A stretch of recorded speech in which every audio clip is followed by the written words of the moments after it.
Olá, quero começar o nosso programa de hoje, que vai ser um programa especial. A gente quer relatar um assunto importante.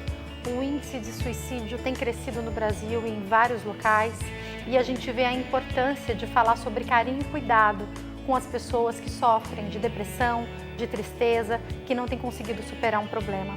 A palavra de Deus nos traz, em 1 Reis, a história de Elias, um profeta que já havia sido muito usado por Deus, que já havia vivido muitos milagres, mas diante de uma situação extremamente difícil, diante da ordem para que fossem atrás dele e o matassem, o profeta Elias se abateu e ele fugiu. Ele correu para uma caverna. Vários teólogos, vários psicólogos cristãos que estudam personagens bíblicos têm a certeza e indicam que Elias estava sofrendo de depressão porque ele se escondeu na caverna. E olha só o que o Senhor Deus disse para ele em 1 Reis, capítulo 19, no versículo 9. Ali entrou numa caverna e passou ali a noite, e eis que a palavra do Senhor veio a ele e lhe disse: que fazes aqui, Elias? E disse a ele: tenho sido muito zeloso pelo Senhor Deus dos exércitos. Ele conta todo o trabalho que ele havia feito, quanto ele havia seguido a orientação de Deus. E daí no versículo 11 o Senhor disse para ele, e Deus lhe disse: sai para fora. O que eu tenho para te falar no dia de hoje, se você é uma pessoa que sofre de tristeza, de depressão, se por algum motivo, se você inclusive olha e as pessoas ao seu redor te julgam e falam: por que você está passando por essa situação? Você tem tudo, você não precisa de nada e você realmente nem entende por que está passando por isso. O que eu tenho para te falar é que Deus tem cuidado e carinho para conosco. Deus foi até a caverna onde Elias estava escondido. Deus orientou Elias a sair da caverna. E o que nós queremos no programa de hoje é te orientar e te ajudar a sair dessa caverna na qual você possa estar. E se você conhece alguém que precisa de ajuda, ao invés de exercer julgamento, ao invés de agir de uma maneira contrária ao que a própria palavra de Deus nos fala, que a gente possa entender sobre o assunto, que a gente possa se informar e que a gente possa ser instrumento de Deus para ajudar pessoas a saírem da caverna. O nosso programa especial Setembro Amarelo está no ar.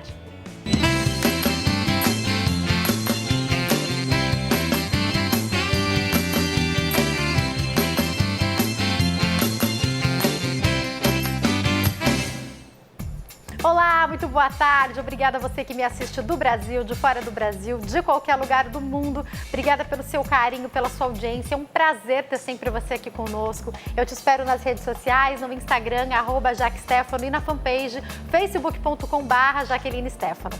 Eu sei que pode parecer um pouco pesado a gente falar sobre esse assunto, mas nós estamos em setembro.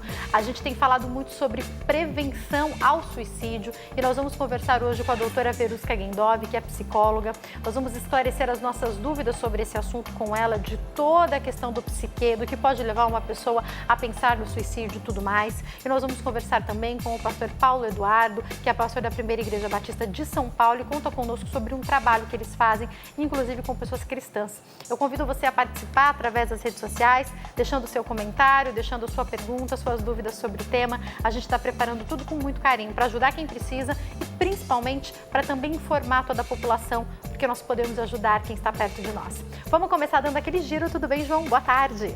Boa tarde, Jaqueline. Boa tarde você que está nos assistindo. É o Giro 746. Mais uma descoberta do tempo da Bíblia. Ossos humanos foram encontrados em uma caverna. Os cientistas dizem que podem ser da época do Velho Testamento. Restos humanos antigos foram encontrados em cavernas nos arredores da capital do Iêmen, Saná.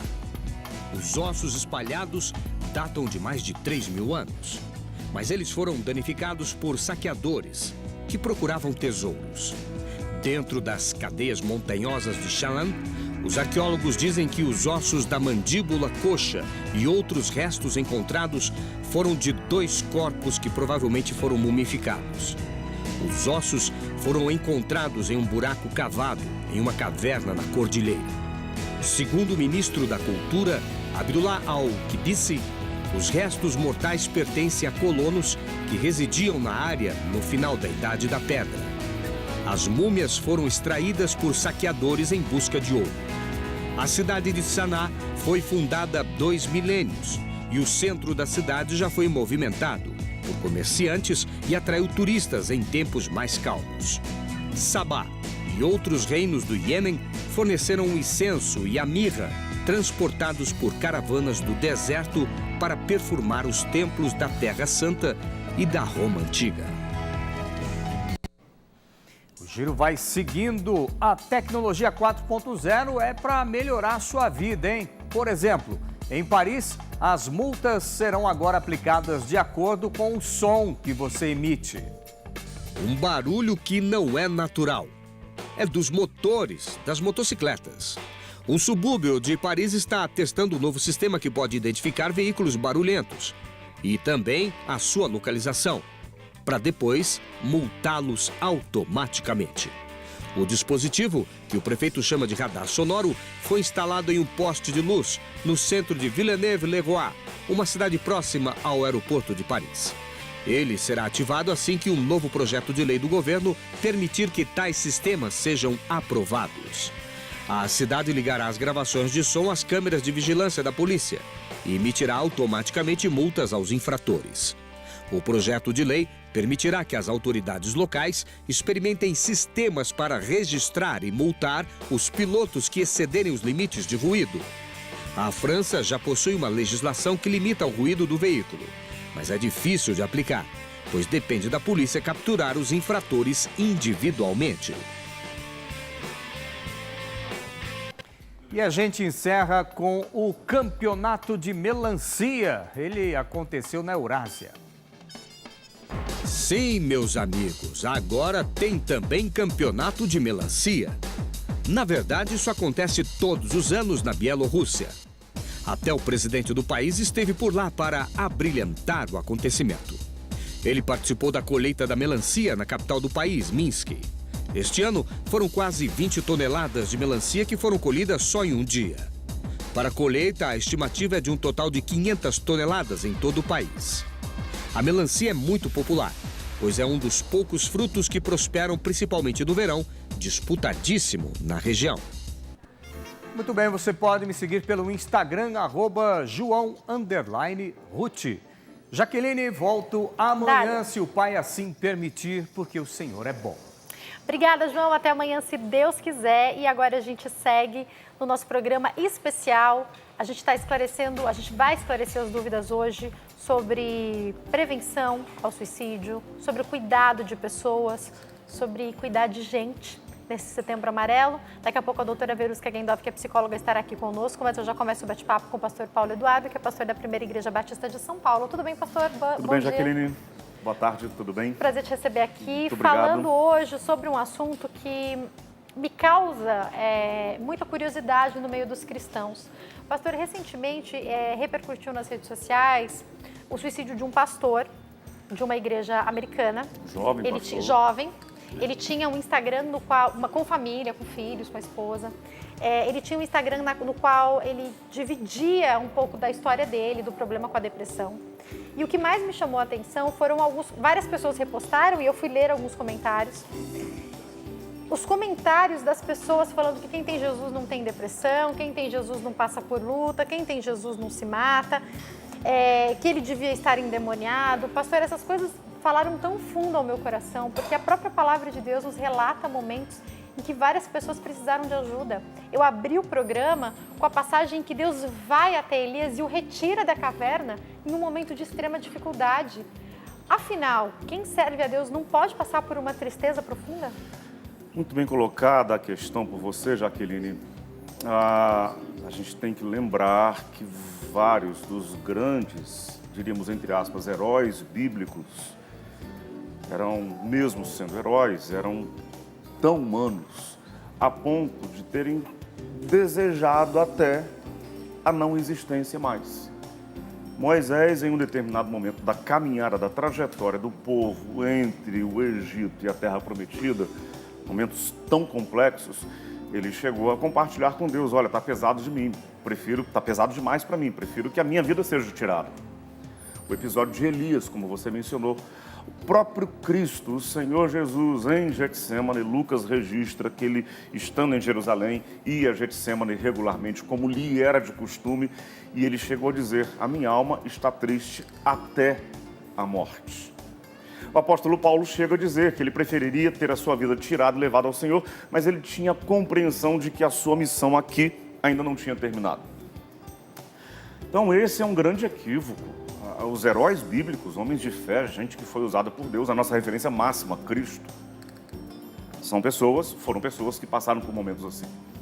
Então deixa eu dizer para você o seguinte, a gente tem que compreender que a nossa composição humana, os nossos traços de fragilidade, eles não são sublimados, a fé não é mágica, que retira de nós, que nos esvazia completamente de toda e qualquer possibilidade de fragilidade. E às vezes essa fragilidade emocional, psíquica, ela chega sim perto de situações extremas.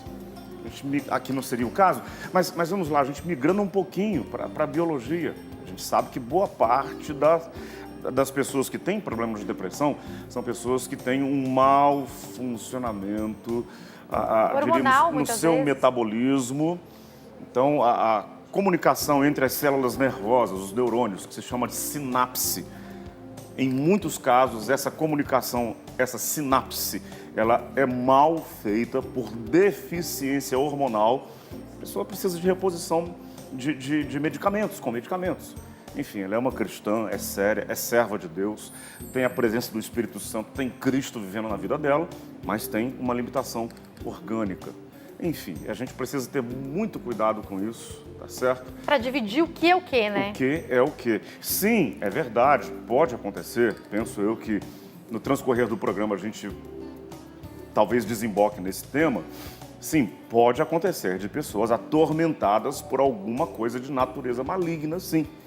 Entendeu? Como pessoas também que têm um descontrole com relação à sexualidade, em muitos casos são pessoas que vivem estimuladas por presenças sombrias, malignas, que estimulam a promiscuidade, a perversidade. A gente sabe que isso existe, mas não se pode fazer esse juízo precipitado. Também vi um pouco da matéria, talvez não tenha sido exatamente o que você viu, a abordagem que você viu sobre esse pastor. Me parecia ser um rapaz muito de Deus, com família, e que talvez não tenha tido a abordagem adequada para cuidar desta área, que era uma zona de grande fragilidade na vida dele. E aí, pastor, eu quero te perguntar sobre o papel da igreja, o papel do cristão e até o papel do pastor. Porque eu penso que se nós, enquanto cristãos, temos dificuldade até mesmo de poder ajudar alguém, eu acho que o principal é a gente ter informação, porque se a gente tem informação, a gente vai saber até como encaminhar. Então, o pastor vai ter o discernimento se aquilo for um demônio. O pastor vai ouvir a história, ele pode ser aquele que encaminha a pessoa até para um psicólogo. O psicólogo pode encaminhar para o médico, ou o médico para o psicólogo. Então, assim, a igreja tem o papel de receber essas pessoas e de certa forma, fazer uma triagem, não? Lógico, lógico. Eu já lidei e lido com essa variedade de possibilidades, entendeu? Ovelhas, ou então pessoas mesmo que não são da igreja e que vão pedir um socorro. Vamos lá, nitidamente, o caso é psiquiátrico, a pessoa precisa de um auxílio medicamentoso, e aí o médico, tecnicamente preparado para isso, temos aqui um psiquiatra que é um profissional de altíssima competência, que é o profissional para quem normalmente a gente ali na 1ª de São Paulo encaminha as pessoas que têm dificuldades na área mais orgânica, o sistema nervoso central, enfim. Mas também já aconteceu, sim, de a pessoa estar num estado de desordem tal que a gente até sem essa intenção, vamos repreender a entidade maligna. Não, tá, vamos orar. E quando a gente ora, acontece uma manifestação sobrenatural tenebrosa. Então, eu já testemunhei isso. Já vivi essa experiência com pessoas. Então, todas essas situações que a gente cita aqui são possíveis, São não possíveis. é verdade? Aliás, São possíveis. o próprio Senhor Jesus na caminhada, até mesmo no que diz respeito à cura, ele passa por várias situações diferentes. Tem pessoas por quem ele ora que estavam endemoniadas, pessoas por quem ele ora que são curadas automaticamente, pessoas por quem ele ora em que ele faz alguma coisa para que a cura aconteça. Então, que tocam nele, o que ele toca nas pessoas, é importante a gente entender que existem causas diferentes para situações que parecem iguais, não é verdade? Muito sábia essa sua observação, Jaqueline. A gente não vê na Bíblia, e principalmente no ministério do Senhor Jesus, reações e comportamentos e atitudes padronizadas. Então, todos os leprosos eram leprosos porque tinham cometido pecado. Todos os cegos eram cegos porque estavam possessos. Não, Jesus lidava com pessoa a cada caso era um caso. Ele fazia uma abordagem diferente para cada pessoa. Aconteceu no ministério de Jesus. Ele é o nosso Redentor, mas ele é a nossa referência máxima de vida. Precisamos olhar para Cristo dessa forma. O sacrifício vicário de Jesus, o nosso Redentor, o seu sangue derramado na cruz, por nós, nos redimiu. Mas a vida de Jesus, os procedimentos dele, o modo de ele existir, de ele se conduzir, isso tem que ser referência para a gente também. Estou dizendo isso porque tem muitos crentes, muitos cristãos, que olham para Cristo como Salvador, mas não adotam o Cristo, o homem Jesus, como referência para a sua vida. Então, falando do homem Jesus, ele fez abordagens variadas. Entendeu? Por exemplo, ele não repreendeu de Zaqueu o demônio da corrupção. Seria, né? Vamos repreender o demônio da corrupção desse homem, não. Foi à casa de Zaqueu, houve murmúrio, porque muita gente achava que ele não poderia ir. E aí ele conversou com Zaqueu, os evangelhos não registram qual foi o conteúdo dessa conversa, mas registram a mudança, né? Ele manifestou-se um homem generoso e Jesus disse, hoje veio salvação nessa casa. Mas que abordagem houve ali, diríamos, ou que manifestação demoníaca aconteceu ali? Absolutamente nenhuma. Talvez até uma questão de conscientização, né? Talvez Conscientização, realmente... É lógico que a gente está falando de Jesus, mas de repente foi aquela conversa que fez com que ele pusesse Sim. a mão na consciência. É né? verdade. Agora, também, o inverso, diríamos assim, o contrário, também é verdade. Eu sou psicólogo, tá? Eu não tenho exercido nos últimos anos por conta da carga das atividades ministeriais. Sou psicólogo clínico. E confesso que eu tive assim, um excelente diálogo. Eu já era pastor quando eu cursei psicologia numa universidade no Rio de Janeiro. Eu tive um excelente diálogo com a academia, com o ambiente acadêmico, com os professores. Todos sabiam que eu sou pastor, meus colegas de turma sabiam que eu era pastor, todo mundo.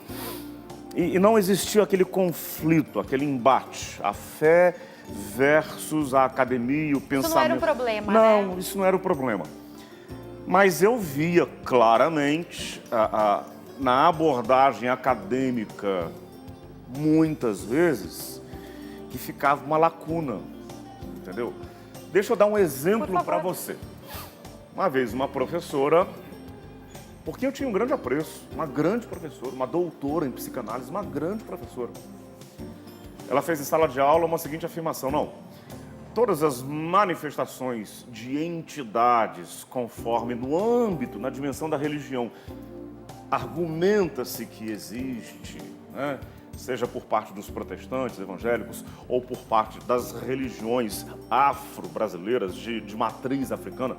Ela falou assim, todas essas manifestações sobrenaturais, na verdade, não são manifestações sobrenaturais, elas só acontecem em meio ao andamento do rito. Ou seja, sem o rito, sem o condicionamento psicológico emocional, não acontece manifestação. Então ela estava querendo dizer o seguinte, que aquilo ali era o imaginário. Eu fiquei em silêncio, mas eu disse, ela não sabe o que ela está dizendo. Eu já presenciei manifestações de entidades malignas completamente distantes de um set, de um rito religioso, na rua, dentro de um automóvel, a pessoa num ambiente de recreação. E, de repente, subitamente, algo acontece E aí sim eu gostaria de pegar um psicólogo e colocar, vai fazer terapia com essa pessoa para ver se vai resolver. E olha, o senhor está falando me fez lembrar de uma vez que eu e meu marido estávamos em um casamento.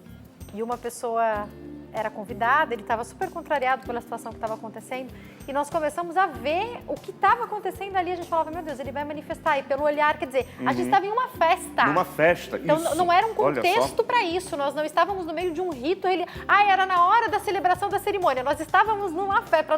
Não era um casamento que aconteceu na igreja. Foi um casamento que aconteceu em um sítio para poder ir distanciando de toda essa questão, né? Nada preparatório para uma entidade descer. Exatamente, né? Não tem nem a questão que poderia se falar psicológica preparada para isso. Nada. E nem uma questão espiritual preparada para isso. Sim, Porque realmente, se você vai a um culto de libertação, talvez você pense, e aí eu não falo da questão psicológica, mas de uma atmosfera espiritual para isso.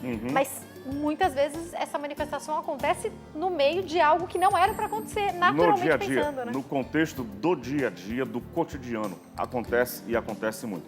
Só estou mencionando isso porque para a gente também tirar a espiritualidade de lado, exatamente. Né? Então, volto a dizer, uma professora, uma acadêmica de altíssimo nível, muito bem preparada, inclusive com a qual eu tinha, assim, um bom trânsito no ambiente acadêmico, universitário. Enfim, ela me respeitava muito como pastor, enfim.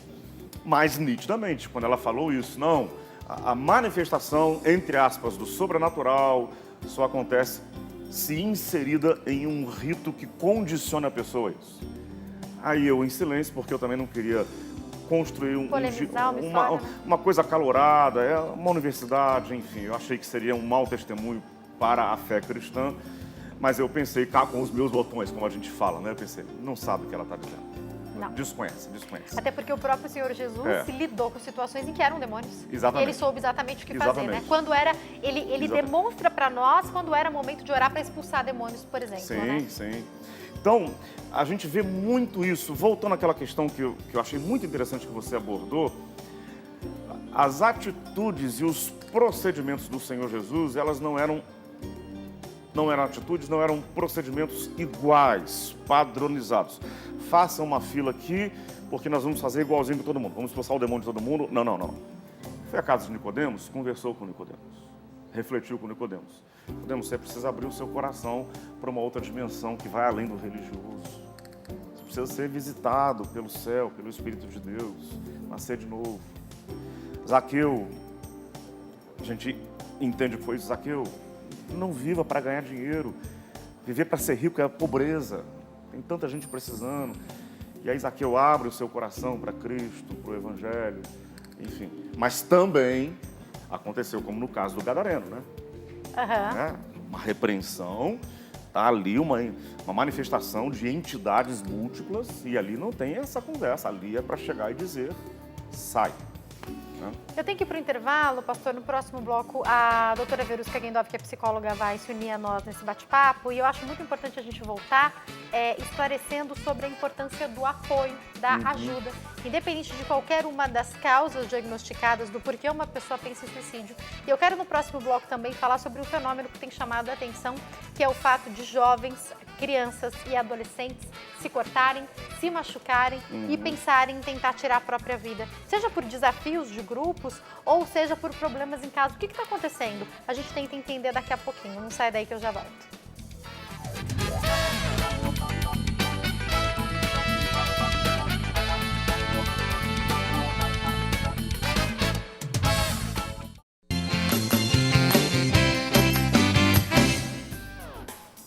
Nosso programa está de volta no especial Setembro Amarelo. A gente está falando sobre cuidar de gente, no mês em que a gente fala sobre atenção ao suicídio.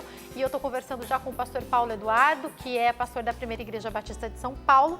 Também se une a nós agora no bate-papo a doutora Verusca Gendov, que é psicóloga. Tudo bem, doutora Verusca? Tudo ótimo, que prazer estar aqui. Prazer te receber aqui, viu? É um prazer estar aqui. Doutora Verusca, a gente já começou aqui o bate-papo com o pastor, falando sobre esse assunto tão importante. A gente falou um pouco sobre o posicionamento e o papel da igreja, entender que algumas questões podem ser hormonais e químicas, outras questões podem ter a ver com trauma, outras questões podem ser espirituais também.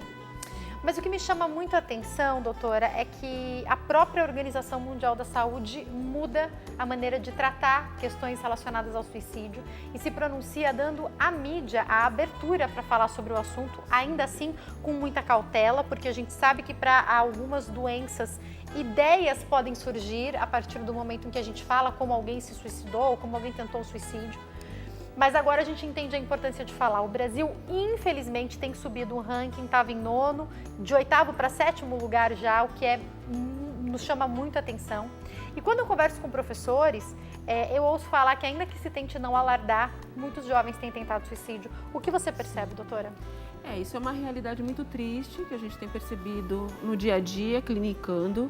A quantidade de jovens que estão em processos depressivos, desgastes emocionais por diversos motivos, carências de relacionamento familiar, que a gente percebe que isso também é muito alto, né? A convivência presencial parece que se substitui pela virtual e essas faltas já têm sido traduzidas aí por adoecimento emocional. Então eu tenho visto a cada dia mais jovens muito desgastados emocionalmente, muito tristes emocionalmente, se machucando, se autodestruindo. E quando você abre um espaço na mídia como esse para falar sobre isso, é uma forma também de alertar os pais, porque as estatísticas deixam claro, muito claro, que a questão do suicídio ela pode ser evitada. Só que para isso tem que trabalhar a percepção presencial. E como a gente trabalha essa questão da presença se as famílias estão tão distantes, mesmo quando elas estão juntas? Às vezes estão no mesmo espaço, assim como estamos agora, cada um com seu dispositivo. Não se olha nos olhos, não se abraça, não se conversa, isso faz falta na relação familiar. Então, claro que eu não estou aqui culpando ninguém, mas alertando para que a gente possa trabalhar um pouco mais o afeto entre as pessoas. Doutora, tenho muito para te perguntar sobre isso. Sim. E quero começar entendendo, por favor, pastor, a hora que quiser nos interromper também, lógico. siga aqui no bate-papo. Mas eu quero dar essa introdução agora com a doutora Verusca para entender duas situações que possam ser diferentes. Uma é a questão do momento versus a questão da patologia. Vou te dar 2 exemplos rapidamente para falar sobre o momento. Um deles, outro dia, eu conversava com uma mãe e ela me disse que no momento em que ela descobriu que o marido tinha traído, ela ficou tão triste. Ela é uma pessoa que não... E ela me relatou isso, que nunca tinha sofrido de depressão, que não se lembrava de passar por uma frustração tão grande, que ela pensou por um instante em pegar a filha de 2 anos e pensou, eu vou me jogar daqui e acaba em 1 segundo. Ela não fez, mas ela disse que passou pela cabeça dela. Foi um momento. E aí eu queria entender, uma pessoa com patologia já instaurada e uma situação extrema pode ter um start para algo como isso? Sim, é claro que você está pensando uma situação extrema, onde não se esperava e por questões de impulsividade você acaba tendo pensamentos muito ruins. Se você já vem com histórico de depressão, com histórico de alguma patologia psicológica ou psiquiátrica, é lógico que a tendência de um momento de impulsividade é efetivamente de uma situação mais trágica, né? Agora, a gente não precisa deixar chegar nesse momento. Eu creio que todos podem prevenir um processo emocional. A gente precisa aprender a se perceber. Qual que tem que ser o alerta? Eu acho que todo mundo tem que aprender a se ler um pouco, se perceber um pouco, até que ponto o nosso desgaste diário está natural ou já tem alguma coisa errada, que sensibilidade é essa que está um pouco exagerada, que isolamento é esse que já está começando a ser perceptível. Então nós precisamos perceber as mudanças de comportamento, tanto em nós quanto naqueles que nós gostamos, amamos e convivemos. Se a partir desse momento de percepção, cada um fizesse essa parte de perceber o movimento ali acontecendo de mudança, eu acredito que muita coisa seria evitada. Doutora, eu ouvi recentemente, aí depois eu queria que o pastor também comentasse, a história de uma pessoa, eu não vou dar muitos dados, né, porque a família pode estar assistindo, e a pessoa me relatou o que aconteceu com um parente dela. Por problemas financeiros, pela crise que o país vive, eles tinham uma empresa e a empresa estava atolada em dívidas. Ele não contou para a esposa que as dívidas estavam já, ela só ficou sabendo isso depois da morte dele, que as dívidas já estavam tão grandes. E ele planejou o suicídio e acabou se matando. E aí a minha pergunta várias pessoas depois disso falaram, e essa pessoa que me relatava falou, nunca passou pela minha cabeça, ele nunca deu sinais. Só que aí, quando você vê uma carta, me mostraram a carta que ele deixou, eu falei, poxa, mas será que nunca deu sinais mesmo? Pode acontecer da pessoa nunca dar sinais? Dá sim, Jaque. A questão é perceber os sinais. A correria, as distrações que nós temos no dia a dia, até mesmo as redes sociais, elas distraem muito as pessoas a perceber o outro. Então, você não percebe os detalhes. Se você tem um planejamento, você teve várias ações que aconteceram anterior a isso que foram perceptíveis, porém não percebeu-se. Eu diria, Jaqueline, o seguinte, a gente vive numa sociedade há um tempo em que a carga, o investimento que se faz no entretenimento é gigantesco. É uma das maiores indústrias do planeta, a indústria do entretenimento. Entretenimento é quase que sinônimo de dispersão. Tá? As pessoas fogem, correm desesperadamente, correm de ter que lidar com o complexo, o difícil, o não agradável. Somos uma sociedade hedonista. E aí, como a doutora Verusca falou, a gente acaba vendo coisas para as quais a gente não dá a devida atenção. Quase que pela via do inconsciente. Para que eu não tenha que lidar com algo trabalhoso, algo desgastante, algo que vai consumir energia emocional, que vai me trazer sofrimento. Então eu faço de conta que nada está acontecendo. Faço de conta que o sinal não foi dado.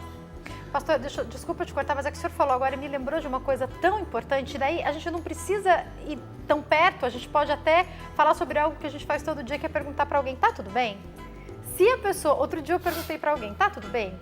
Ela falou, Jaque, você não vai acreditar o que aconteceu com meu marido. Na hora eu pensei, eu não acredito que eu perguntei. Porque eu pensei, lá vem história. E daí ela me contou toda a história, que o marido estava doente, eu orei com ela. Depois eu dei meu WhatsApp, continuei conversando. Ela precisava muito daquela conversa. Sim. Só que e aí eu quero que você pense em você, quando eu perguntei se estava tudo bem, eu só esperava que ela respondesse tudo bem, eu seguisse o meu caminho.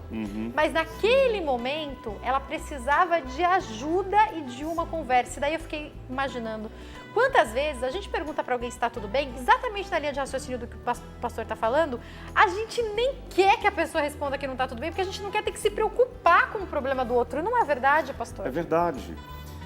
E aí a gente se esquiva, a gente tangencia, e aí a gente é surpreendido por um caso assim. Eu não podia imaginar. Lógico, a gente não quer sobrecarregar uma pessoa que hoje tem esse peso de um suicídio na família, mas certamente sinais foram dados, indícios foram apresentados e não foram percebidos. Isso é interessante, que faz a gente sentir como se a nossa existência se diminuísse ou então até mesmo não existisse. Sabe a sensação de não existir? Tem muita gente que vive o dia a dia em locais lotados de pessoas, mas é invisível. Não é pertencente a, não se pertencente a percebe, né? Não pertence ali, não se sente pertencer. Isso acontece nas famílias, no mundo social. Agora, com todas essas questões virtuais, eu faço questão até de dizer isso. É claro que é importante a gente saber se conectar, mas a conexão não pode ser maior virtualmente do que presencialmente. As pessoas parecem que perderam o costume de viver presencialmente. Agora, eu gostaria de ousar Por favor. dizer o seguinte. É verdade que a gente não pode esvaziar, vamos lá, pessoas mais próximas, familiares daquele que cometeu o suicídio. A gente não pode esvaziar de responsabilidades. Mas mesmo numa situação trágica e extrema como essa, por isso que eu quero dizer, eu vou usar um pouco. A gente não pode esvaziar também aquele que cometeu um ato trágico como esse de responsabilidade. Claro. O que eu quero dizer? Se ao mesmo tempo a gente vive numa sociedade que dá uma carga excessiva ao entretenimento, ao hedonismo, ao prazer, à satisfação, e a gente evita o lidar com problemas, com dores, com coisas complexas, também é verdade que nós não somos nada altruístas. Não é saudosismo o que eu vou dizer. Em tempos anteriores, alguém que se casava, eu me casei com a minha esposa, que se chama Jaqueline também, Me casei. Um abraço, Jaqueline, bonito nome. Eu me casei com a minha esposa, porque eu amo a minha esposa, mas eu me casei também para construir uma família. E a partir do momento em que eu entendo que eu construí uma família, tenho uma esposa, tenho filhas, eu não sou a pessoa mais importante agora da minha vida. Eu tenho uma esposa, eu tenho filhas, eu tenho um genro, talvez daqui a algum tempo eu venha ter netos. Então eu não existo para mim. Ainda que o meu viver hoje esteja extremamente impregnado de sofrimento, mas eu sei que eu sou importante para outras pessoas. O quanto não há, e foi um questionamento dessa pessoa com quem eu conversei, egoísmo também por trás. Verdade. E aí eu quero, o pastor também é psicólogo, mas eu quero estender essa pergunta à doutora Verusca. Doutora, a gente pode falar de algumas patologias, uma delas que eu queria falar é de borderline. Eu conheço uma pessoa que infelizmente conhecia, uma pessoa que conseguiu cometer suicídio, ela já havia tentado várias vezes, ela foi internada e o médico falou, olha, se vocês não a deixarem internada, ela vai acabar conseguindo, porque... E a explicação dela, ela é conhecida de uma conhecida minha. A explicação dela, ela dizia que de repente parecia que ligava alguma coisa e ela só ficava planejando, aí desligava. E ela tinha 3 filhos, essa mulher. E aí a minha pergunta é, doutora, como que é medido isso? Porque eu também já ouvi psicólogos explicarem que a pessoa quer se livrar tanto da dor que ela perde um pouco o sentido, por isso que ela tenta algo assim. Explica para nós. Olha, quando você fala de uma patologia como uma patologia de humor, que é o caso do borderline, você tem variações de produção química. Isso significa que você tem um descontrole nessa parte do humor. Então, uma pessoa que tem esse tipo de patologia, em alguns momentos ela está extremamente carente, então ela chama toda a atenção para si, ela busca essa dependência afetiva, a ponto até de sufocar mesmo o outro, tentando tirar do outro aquilo que ela não sente em si. E em alguns momentos ela entra num estado de ausência completa. E aí ela começa a entrar dentro de um turbilhão de sentimentos onde ninguém consegue entender e pensar como ela pensa ou sente o mundo. Agora, como eu disse, essas percepções, elas precisam estar no meio. Dá para controlar o borderline? Sim, medicamentosamente e com terapia, porque a medicação, ela estabiliza o humor e a terapia faz a pessoa se perceber. Então é preciso os dois, né? Porque o que eu já ouvi dois. falar várias vezes, pastor e doutora Verusca, quando a gente fala, vamos imaginar que foi diagnosticado e é uma questão que precisa de tratamento. Sim. A pessoa começa a tomar o remédio, melhorou, ela larga a terapia e depois ela para de tomar o remédio e daí tudo volta, porque é preciso tratar quando é diagnosticada uma patologia, né? Ele serve como uma referência de percepção da pessoa que tem a patologia. Então é na terapia que você vai desenvolver essa percepção, a ponto de, opa, a medicação já não deve estar fazendo tanto efeito, preciso procurar o psiquiatra para ajustar de novo. Então essa percepção ela é constante. E a família também precisa dessa informação e orientação. Quando eu fiz essa observação, Jaqueline, anterior, óbvio, a gente não pode cometer a insanidade de excluir situações de transtorno Claro. mental, emocional, casos patológicos, em que a pessoa perde o domínio de suas próprias ações. Não é um caso nítido de transtorno, é um caso patológico, enfim, óbvio. Mas o que eu quis dizer é que a gente precisa fazer também essa leitura crítica, uma sociedade que nos faz viver. Eu vivo para mim.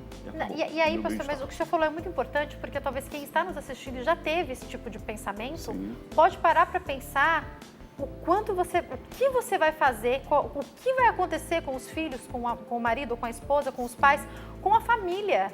Porque o trauma, quando uma pessoa se suicida, ele é causado, e aqui a gente não vai entrar no mérito do que acontece com alguém que se suicida na questão bíblica, eu não quero entrar nesse mérito, mas você está fazendo uma escolha, né? Então, eu imagino que várias pessoas possam estar nos assistindo, a gente tem algumas mensagens que chegaram, porque a gente preparou esse programa e já com antecedência pedimos para que as pessoas fizessem as suas perguntas, mas o quanto que não vale, de novo, como a doutora falou, você se perceber para saber, olha, eu estou me aproximando de um momento que é complicado, a minha família depende de mim, tem pessoas que me amam, eu não posso fazer algo para me livrar dessa dor e deixar todo mundo aqui. Então, essa conscientização também pode ser um bom movimento, não? Tem um ponto que eu acho que ajuda muito nessa percepção. Nós temos que ter 3 tipos de percepções. O que eu percebo de mim, o que eu percebo de você e como eu percebo que você me percebe. Se a gente consegue sempre focar um pouco nessas percepções, a gente consegue perceber quando alguma coisa está começando a sair da sua naturalidade ou daquilo que é chamado de normalidade num relacionamento social ou familiar. A questão é você estar sempre fazendo essa reflexão. Será que eu realmente tenho a percepção adequada do que estou sentindo? Será que aquele familiar que convive comigo está tão errado assim? De perceber algo em mim que eu não percebo? Como será que eu estou fazendo com que essa percepção aconteça? Será que eu estou dando códigos diferentes do que eu estou sentindo? Tem muita gente já, que vale aqui também dizer, que vive fora da sua realidade, vive uma vida de mentira. E as redes sociais, inclusive, proporcionam isso demais, né? E de repente, a verdade interna, o que está acontecendo no mundo interno da pessoa, ninguém conhece. Apesar dos sinais, ninguém conhece. E aí a gente pode pensar em grandes artistas que cometeram suicídio, né? Sim. Que tinham, aos olhos dos outros, tudo. Então, tinham dinheiro, tinham fama, tinham sucesso, mas não aguentavam o que estava dentro do seu interior, Sorriam, né? para enganar o outro, se movimentavam de uma forma ensaiada para convencer o outro, mas dentro de si, a situação era diferente. Então, se a gente trabalha um pouco, como é que você está se percebendo? Como é que você percebe esse outro? Um dos casos mundialmente conhecidos, né, o humorista Robin Williams, né, que uma grande estrela de Hollywood, inclusive respeitadíssimo, um intérprete, sempre concorrendo à estatueta, ao Oscar, enfim, um homem aparentemente com todas as realizações, né, e tirou a própria vida. Isso é muito, muito importante. Até que ponto a pessoa vive a sua realidade externa como uma coisa tão representativa, tão para atender a uma demanda social, uma performance. E ela conserva dentro de si as suas angústias, as suas coisas não resolvidas, não trabalhadas. Chega a um ponto em que ela toma uma atitude drástica como essa. Pastor, o que a igreja deve fazer? Quero entender um pouco o trabalho da sua igreja. Na sua opinião, tem várias denominações diferentes nos assistindo, mas talvez muitos pastores que não são psicólogos, que não sabem o que fazer quando alguém chega até ele e de repente conta: eu penso em me matar, ou alguém da minha família disse que quer cometer suicídio. Eu penso que a gente precisa, em primeiro lugar, a gente precisa desfazer esse paradigma, a fé, o fervor, a dependência de Deus, a vida com Deus. Isso nos torna como que imunes a esse tipo de problema emocional. Eu vou contar rapidamente uma conversa que eu tive anos atrás, uma pessoa pela qual eu tenho um grande carinho, um dentista. Estava almoçando com ele e ele sabia que eu estava concluindo meu curso de psicologia e ele disse para mim, muito crente, um homem de Deus, bom coração: pastor, tudo bem, que bom você está fazendo curso de psicologia, a sua intenção é usar isso como um instrumento para ajudar as pessoas, enfim. Mas você não acha que é falta de fé a gente precisar ir a um psicólogo? O Espírito Santo, ele é o nosso ajudador. Então, se a gente conserva uma fé fortalecida no Senhor, puxa, o que é um mal-estar emocional, psicológico, diante do Deus Todo-Poderoso? E aí eu, de modo muito carinhoso, confesso a vocês, eu não fui irônico, não falei em tom de deboche. Eu falei para ele assim: você não acha, ele é dentista, você não acha que é muita falta de fé por causa de uma obturação minúscula? Você tem que procurar um profissional. O que é uma obturação minúscula diante do Deus Todo-Poderoso? A sua fé resolve isso. Ele disse: já entendi tudo, pastor, não preciso falar mais nada.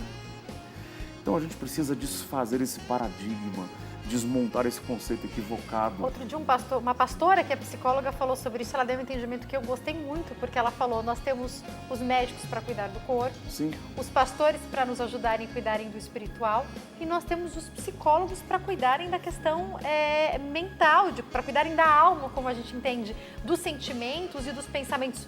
E é verdade, é que a gente teve muita dificuldade, eu acho que isso melhorou, a doutora Verusca vai poder falar, e talvez ainda tenha muita dificuldade de entender que tem que procurar um psicólogo e um psiquiatra, porque outrora se falava que isso era coisa para louco. Não é verdade, doutora? Ainda mais um psiquiatra, né? Quando vocês têm que encaminhar, imagina a dificuldade. Eu acredito que duas das afirmações que mais escuto no meu dia a dia, imagina, eu tenho que estar aqui, se eu sou uma pessoa de fé, por que eu tenho que fazer terapia? Eu escuto muito isso, muito.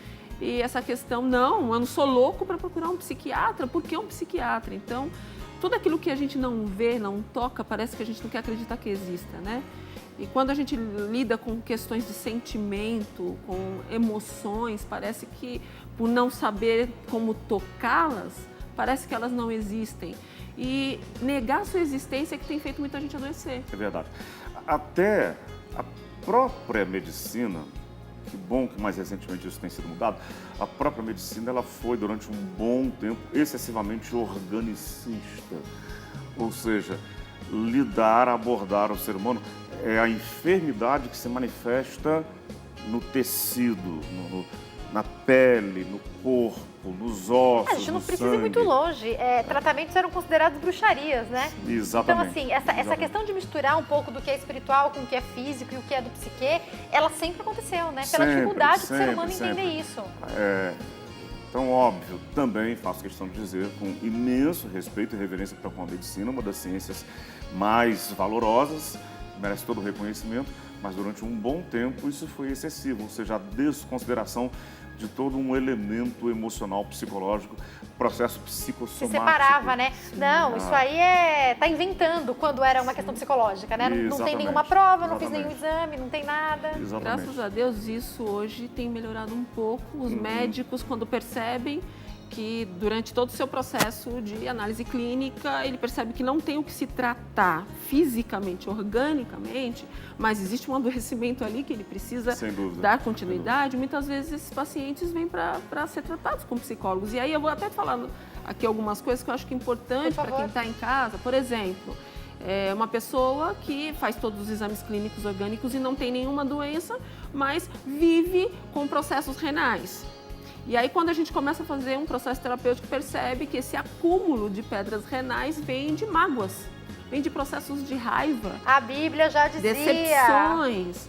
Ou pessoas que vivem com queda de imunidade. Queda de imunidade. Uma coisa é você ter uma queda de imunidade. Outra coisa é toda hora você ter uma queda de imunidade. Fatores emocionais desgastam a ponto de trazer sequências de quedas de imunidade, deixando você praticamente aí vulnerável ao processo. Doutora, pastora, a Bíblia, o salmista fala dos rins, ele fala de vários órgãos, de fígado. Quando você começa a ler, já era uma referência aos sentimentos também. A gente só associa o coração, mas os sentimentos têm a ver com os nossos órgãos, né? Eu já atendi que pessoas com processos de problemas de pele, como vitiligo, psoríase, que começaram a fazer tratamento psicológico, sumiu, mas o médico não tinha como tratar. Crianças que vieram com febre e de repente era um fator emocional porque estavam com problema na escola, escondiam, sofriam bullying. Ou seja, definitivamente o tratamento medicamentoso é insuficiente para esses casos. É o que o pastor falou, né? Eu tenho que ir para o intervalo. Eu quero deixar algumas questões aqui, que eu quero pontuar questões que são, eu acho que imprescindíveis para o nosso bate-papo. Uma delas é se tem um movimento, uma ajuda para quem tem pensamento suicida. O que eu devo fazer na hora que vem um pensamento suicida? Outra coisa importante é o que fazer quando alguém ameaçar se suicidar. E eu quero voltar me dedicando um pouco também aos pais e às crianças, porque eu como mãe digo, agora que o meu filho vai mês que vem fazer 2 anos, ele começou a parar 7, 10 minutinhos para assistir um desenho. O negócio é tentador. Para você poder lavar uma louça, para você poder fazer uma coisa, dá vontade de trocar o desenho e deixar mais um pouquinho lá. Mas essa conscientização o tempo inteiro de eu preciso dedicar tempo de qualidade ao meu filho. Como que a gente equipara isso? Que crianças, que adolescentes a gente vai ter e, portanto, que adultos no futuro? Se pode ter alguma relação, essa ausência dos pais, que a doutora já citou aqui brevemente, eu quero a opinião do pastor também, com o fato de ou os pais estarem nas redes sociais ou até as crianças estarem entretidas por babás eletrônicas. Eu já volto. Eu vou pro break com uma dica do Shopping do Povo, não sai daí.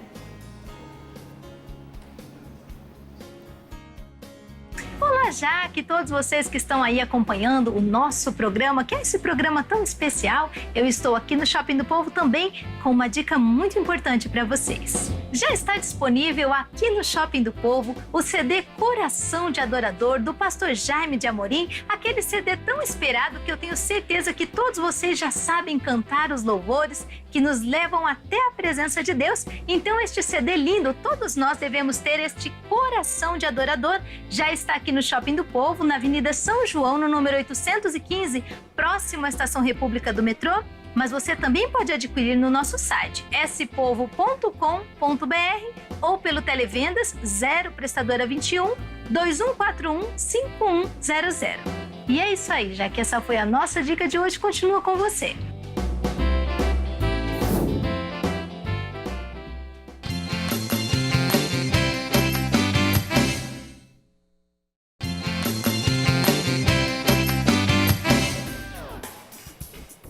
Nosso programa está de volta num bate-papo muito importante, tanto para ajudar quem precisa, quanto para informar toda a sociedade.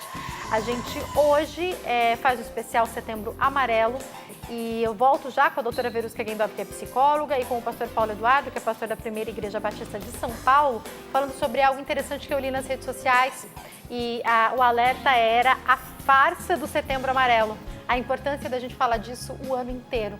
E, bom, com a doutora Verusca a gente fala aqui, a doutora Verusca sabe disso, é a nossa cúmplice no assunto. A gente fala sobre depressão, sobre problemas de relacionamento, enfim, durante o ano inteiro. A gente tem que falar sobre esse autoconhecimento, sobre essa atenção, não só em setembro, mas o tempo todo, né, doutora? Exatamente, porque nós somos influenciados o tempo todo por nossos sentimentos. Nós sentimos o tempo todo, consciente ou inconscientemente. Agora, quando não falamos disso, não aprendemos a administrar, a gerenciar as emoções. Quanto mais se fala, mais se gerencia, mais se aprende. E conforme a palavra diz, na verdade liberta. Quanto mais a gente conversa e entende as verdades que estão ocultas de alguma forma, mais se liberta de tantas coisas, né? Então é importante a gente estar falando todo o tempo disso. Pastor, eu quero te perguntar agora, e depois eu vou estender a pergunta para a doutora Verusca, que é sobre as crianças e os jovens, as crianças ainda, que já estão ali pré-adolescente, adolescente da igreja, com celulares, com tablets, com joguinhos, com filminhos. Como que a gente lida com isso hoje? Porque se o adulto já está levando a Bíblia no celular e muitas vezes dando uma olhadinha ali na notificação que chegou durante o culto, que para os pastores a gente sabe que já é uma grande dificuldade, que se antes já tinha dificuldade para atenção, imagina agora que a pessoa está com o celular na mão. Como que você vê esse fenômeno com as crianças? O mundo virtual, ele é irreversível, não tem jeito. Nós estamos numa aldeia global, a questão é tecnológica e não há como retroceder com relação a isso. As crianças já quase que nascem internautas, familiarizadas com a virtualidade. A gente precisa se reinventar para disciplinar essa nova realidade que está instalada. Óbvio, vamos lá, você abordou uma questão, a Bíblia virtual no celular.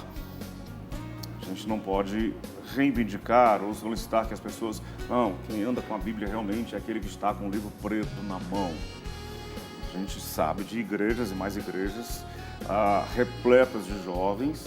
Até os pastores com tablet. Os pastores com tablet, que se usa quase que somente a Bíblia virtual. Estão com a Bíblia Sagrada, sim.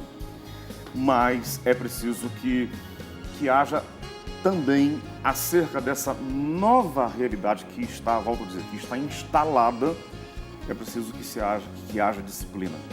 É preciso que haja essa compreensão de que, como disse a doutora Verusca inicialmente, né, isso não pode roubar o convívio. Um livro que foi escrito há algum tempo atrás, High Tech, High Touch. A alta tecnologia, altos contatos. Ou seja, a high tech não pode roubar-nos o high touch, o contato, o estarmos juntos. Então vamos lá, numa celebração, um culto, uma liturgia, estar ao lado uns dos outros, percebendo uns aos outros, olhando, acompanhando o que está acontecendo com todos os sentidos. Uma ilustração antiga que, antes mesmo do mundo virtual estar instalado, né? Era a seguinte, quando você conversar com alguém e ouvir alguém, ouça com os ouvidos Ouça com os pés, ouça com as mãos, ouça com os lábios. Ouça com os ouvidos, ouvindo.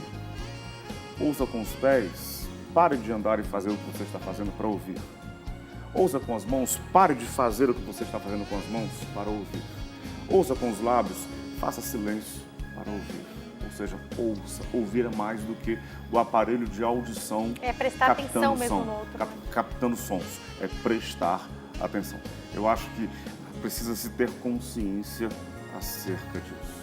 Tá? E o senhor falou algo que é como as crianças já nascem hoje inseridas nisso, né? A Organização Mundial da Saúde preconiza que as crianças tenham acesso, a partir dos 2 anos apenas, a qualquer tipo de celular, tablet, televisão, a tela de um modo geral. Na realidade, isso dificilmente acontece, porque os pais não vão ficar 2 anos sem assistir a TV ou sem mexer no celular perto das crianças. Mas eu, de fato, até 1 ano e meio fui muito rigorosa com relação a isso. Depois comecei a dar uma relaxada, até porque o Davi, eu até brinco que eu falo, eu não apresentei tela para ele cedo, agora ele não quer prestar atenção num desenhinho 10 minutos. Mas esses dias algo me surpreendeu. Ele vai fazer 2 anos agora, mês que vem. E ele chegou, o pai dele que trouxe ele, então eu estava morrendo de saudades, tinha vindo trabalhar, ele tinha chegado. E daí ele pediu para pôr no urso, eu pus. Mas ele passou 5 minutinhos, eu falei, filha, a mamãe tá com saudades, vem conversar comigo, como foi seu dia? Ele, o urso, mamãe? Aí o filho, o urso, mamãe? Aí eu falei, me dá esse celular, filho. E peguei ele e falei, vamos pular. Eu literalmente disse, vem, vamos pular. O que eu vou fazer para ele, né, sair dessa tela? Porque ele ainda ficou dando uma olhadinha ali no urso. E me chamou a atenção ver que ele é muito pequenininho ainda para estar interessado em algo assim. E eu, de fato, eu realmente demorei para apresentar a tela para ele. Mas já está inserido dentro disso. E aí eu queria saber, doutora Verusca, como que os pais vão dosar isso? Porque, como o pastor falou, é inevitável, né? Sim, a gente tem que entender que todo ser humano, independente da sua idade, é um ser curioso. E a tecnologia, e principalmente o celular, ele preenche essa instância de curiosidade. Você quer mexer, quer saber. E além da curiosidade, é uma curiosidade continuada, porque uma coisa vai emendando na outra, que emenda na outra tela. Então, a ideia de se segurar um pouco as crianças até 2 anos é para não começar a estimular cedo demais essa curiosidade exacerbada para a tecnologia.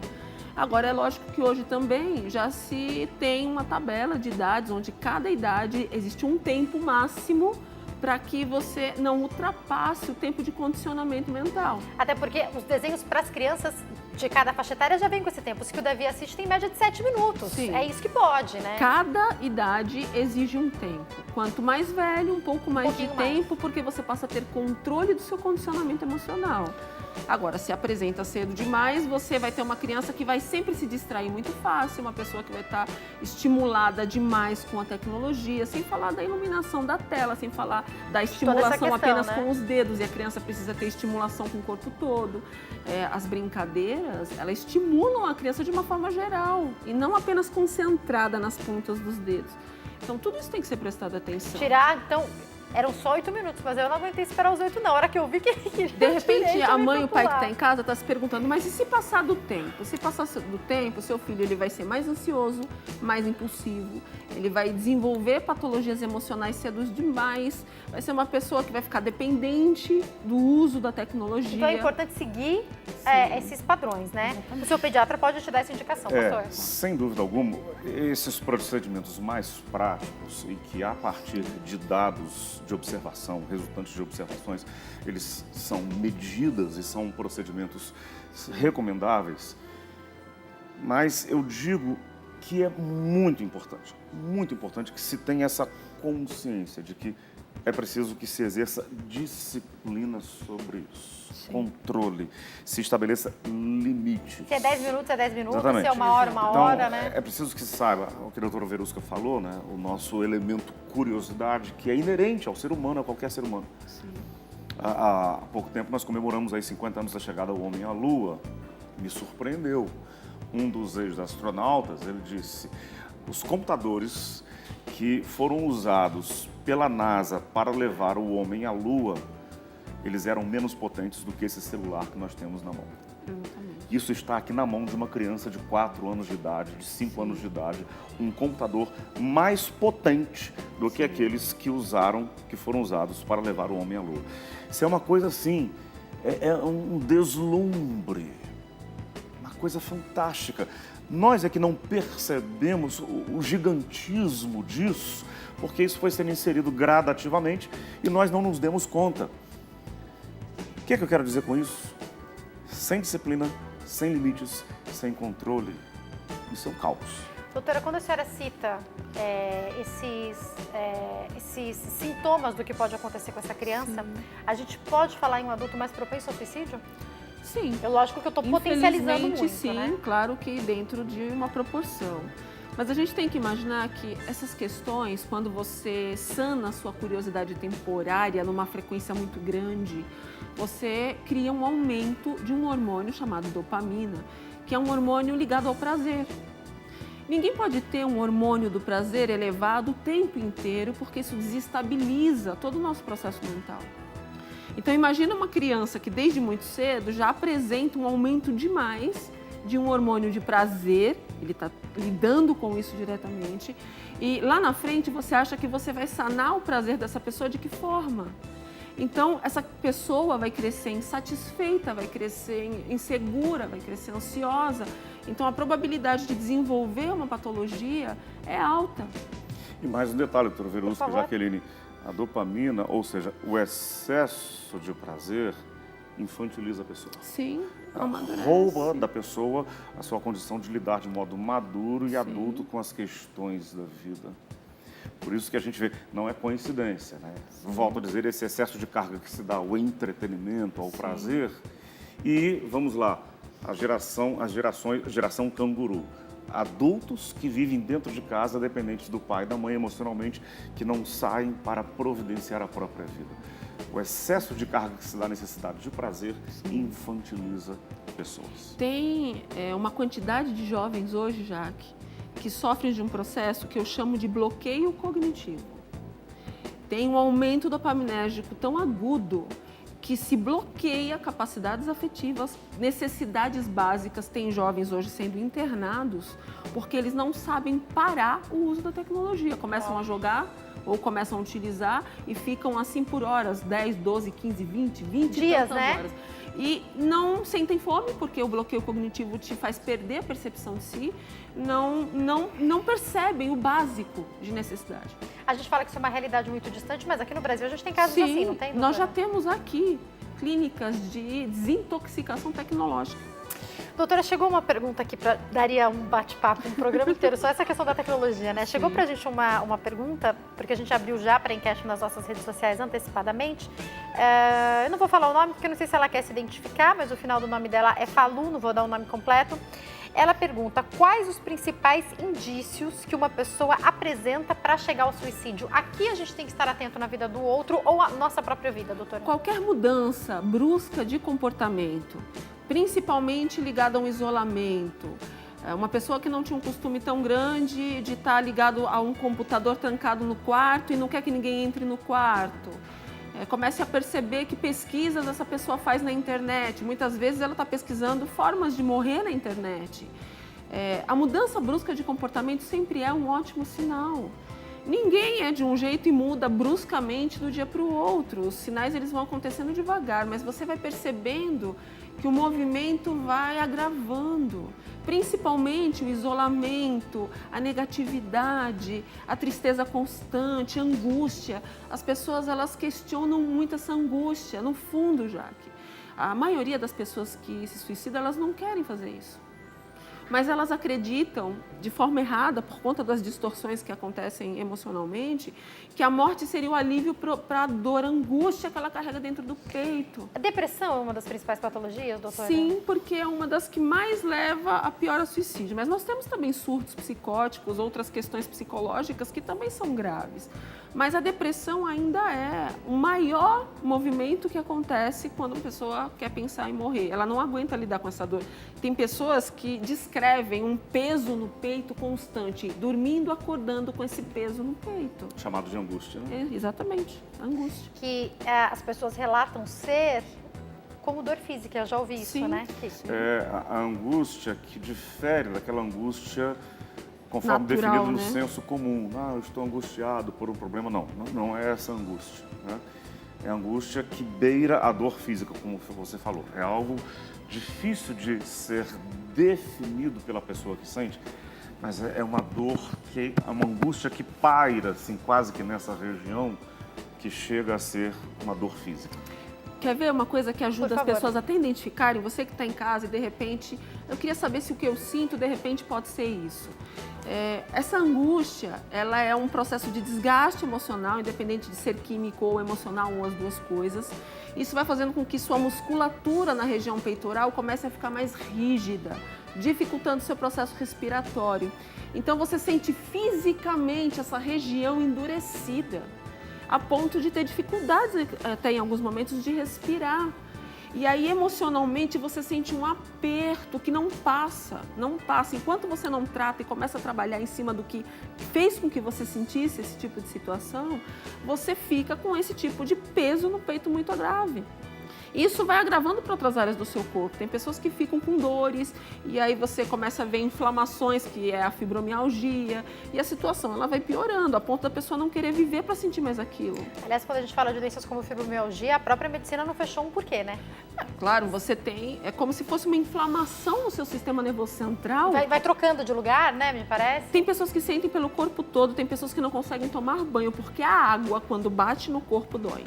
Provavelmente, pelo que inclusive as pesquisas estão apontando, eu entrevistei um médico um dia desses falando sobre isso, a questão psíquica. E aliás, alguns médicos acreditam que nem exista a dor do que a pessoa está falando. Imagina o quanto se agrava isso. Sim. E esse médico com quem eu conversava disse que a relação psicológica está totalmente ligada com fibromialgia. As pessoas precisam entender que nem tudo que você sente no seu corpo tem uma explicação orgânica. Muitas vezes não vai sair no exame de sangue, você não vai ter como tomar uma medicação para aquele tipo de coisa que você está sentindo organicamente. Então, eu tenho pouco tempo, eu tenho muita pergunta. Pastor, eu vou perguntar para o senhor, depois eu já estendo a pergunta para a doutora Verusca, da importância do acolhimento. Dica para os pastores, para os líderes, para quem está nos assistindo e está na igreja. Se alguém conta que está passando por isso, qual que é a orientação para a liderança? A comunidade cristã tem que ser ambiente de acolhimento. Abraço, recepção, compreensão,